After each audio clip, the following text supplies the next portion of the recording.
Assalamualaikum warahmatullahi wabarakatuh. Adik-adik mahasiswa Fakultas Kedokteran UHAMKA, kali ini kita akan belajar atau menyaksikan video dari saya, Dr. Bambang Siswitono, spesialis anestesi, mengenai judul mengenai pemasangan infus dan flebotomi. Untuk itu, marilah kita saksikan video berikut ini.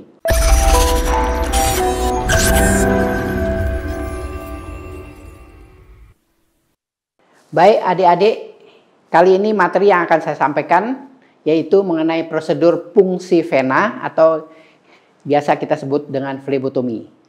Pastikan sebelum melakukan tindakan kita harus cuci tangan sesuai dengan prosedur WHO. Kalau diperlukan memakai sarung tangan supaya tidak ada kontaminasi dari zat-zat yang kita akan ambil, ya. Kemudian siapkan alat-alat yang diperlukan, kontainer untuk mengambil darah, kemudian cairan desinfeksi, ya. Ya, contoh dengan alkohol. Sebelum kita melakukan tindakan, desinfeksi dulu area yang akan itu dari tengah ke luar, ya, dari tengah keluar, ya. Dan kemudian tentukan berapa cc yang akan kita ambil darah yang kita perlukan, dan posisi pengambilan darah dengan cara antara 30 hingga 15 derajat dari permukaan kulit, ya. Cari pembuluh darah yang akan kita ambil. Sebelumnya lakukan tourniquet atau pembendungan pembuluh darah supaya terlihat jelas, ya. Dikencangkan, kemudian kita tusukkan pada permukaan pembuluh darah yang terlihat, ya. Suntikan, nah, sampai kita aspirasi keluar darahnya, berarti kita benar memasuki ke pembuluh darah vena. Lalu kita tarik pelan-pelan sampai darah yang kita perlukan, misalnya 5 cc atau 10 cc, ya. Dan setelah kita memperoleh darah yang kita perlukan, ambil kapas alkohol, kita tekan daerah suntikan, lalu kita cabut, ya. Ditekan untuk beberapa menit supaya tidak terjadi ekstravasasi dari pembuluh darah yang menyebabkan ada hematom, ya. Setelah itu diberikan plester kepada daerah bekas suntikan tadi, ya. Itulah prosedur yang kita berikan. Setelahnya kita buka tourniquet yang tidak diperlukan, ya, buka supaya darah tidak mengalir keluar dari daerah suntikan yang kita berikan tadi. Prosedur ini sama halnya dengan prosedur memasang infus, ya. Memasang infus yaitu bisa dilakukan di voler atau di daerah punggung tangan, ya. Biasanya di punggung tangan atau di sisinya di mana tampak pembuluh darah yang menonjol, yaitu pembuluh darah vena, ya. Sebelum dilakukan tindakan tersebut, nyatakan bahwa pembuluh darah itu terbuka, tidak kolaps, ya.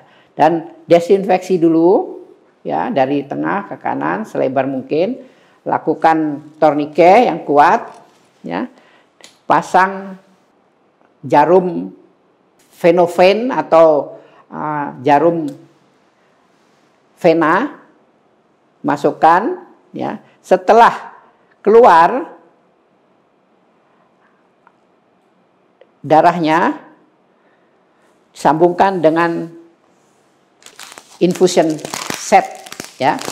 Infusion set yang sudah kita siapkan sebelumnya, dipasang ke cairan yang sudah kita siapkan sebelumnya, ya. Baru dipasang ke dalam pembuluh yang kita sudah suntikan tadi. Dan nyatakan sebelum kita berikan cairan, pastikan bahwa selang infusen ini sudah terisi dengan cairan infus, ya. Jadi tidak ada udara yang akan masuk ke dalam aliran darah pasien, ya. Jadi nyatakan persiapan harus sesuai dengan prosedur, siapkan dengan baik cairan infus yang akan diberikan, kemudian berikan masukkan kepada cairan hingga tidak ada udara sedikit pun yang ada dalam infuset, ya. Baru dipasangkan ke venous line, ya. Baik, itu mengenai cairan memasang infus. Jadi prosedur mengenai flebotomi dan pemasangan infus sama. Yang satu flebotomi mengambil darah, kalau infus ada memberikan cairan yang kita perlukan untuk penderita pasien, ya.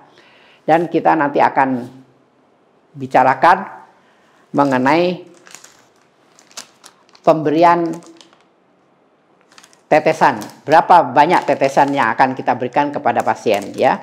Setiap infusion set itu ada faktor tetesan, ya. Ini untuk dewasa, infusion set sebelumnya harus diisi airnya di sini, ya. Dan setiap 1 cc di dalam bungkusnya ini sudah ditulis, ya. Kalau untuk anak itu berupa micro drip, di dalamnya itu tetesannya kecil sekali. Infusion set di sini faktor tetesan 60 tetes per menit. Ya, ini faktor tetesan. Apabila orang dewasa ditulis di sini adalah 20 tetes per cc, ya. Kalau umpamanya blood transfusion set, biasanya tetesan diberi saringan supaya gumpalan-gumpalan darah tidak masuk ke dalam pembuluh darah, ya. Dan di sini juga tetesannya disebutkan di dalam setiap tetes, setiap cc mengandung berapa tetes, ya. Jadi semua ada faktor tetesan. Nanti kita lihat mengenai tetesan, berapa tetes per menit yang kita perlu berikan. Contohnya kita lihat pada rumus yang adik-adik punya di buku CSL, tetesan per menit adalah jumlah cairan yang akan diberikan dalam bentuk mililiter dibagi lamanya infus dalam jam dikali 3. Ya. Contoh, kita akan memberikan 500 cc yang akan kita berikan dalam waktu 6 jam.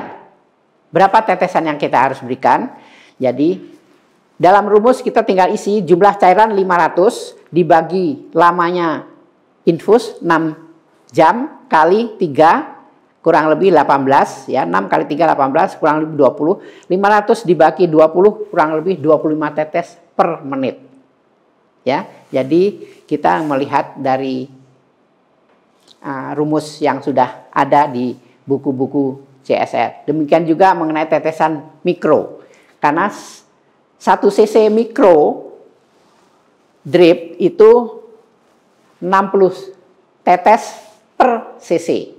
Kalau dewasa normal dengan infusion yang biasa per cc itu adalah kurang lebih 15 tetes per cc.